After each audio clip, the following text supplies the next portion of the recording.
2026 সালের পবিত্র হজের আন্তর্জাতিক ফ্লাইট কার্যক্রম আগামী 18 এপ্রিল থেকে আনুষ্ঠানিকভাবে শুরু হতে যাচ্ছে বলে জানিয়েছে সৌদি আরব। এক্ষেত্রে হজ এজেন্সি ও এয়ারলাইন্সগুলোকে সৌদি সরকারের নির্দেশনা, হজ প্যাকেজ ও গাইডলাইন 2026-এর নির্দেশনা অনুসরণ করতে হবে।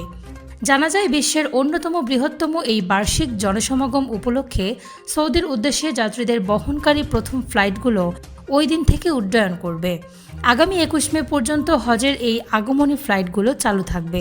উল্লেখ্য, প্রতি বছর বিশ্বের বিভিন্ন প্রান্ত থেকে লাখ লাখ মুসলমান হজ পালনের জন্য সৌদি আরবে সমবেত হন, যা মানব ইতিহাসের অন্যতম বৃহৎ বার্ষিক স্থানান্তর হিসেবে বিবেচিত।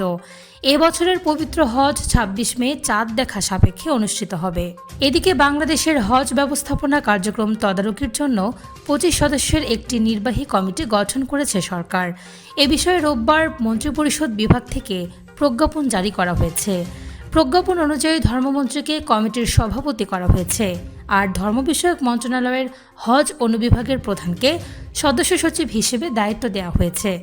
কমিটিতে সদস্য হিসেবে জনপ্রশাসন সচিব, স্বরাষ্ট্র সচিব, অর্থ সচিব, বিমান সচিব, তথ্য সচিব, গৃহায়ন সচিব, পররাষ্ট্র সচিব, নৌ সচিব, ধর্ম সচিব, স্বাস্থ্যসেবা সচিব, স্বাস্থ্যশিক্ষা সচিব সহ সংশ্লিষ্ট ব্যক্তিরা রয়েছেন।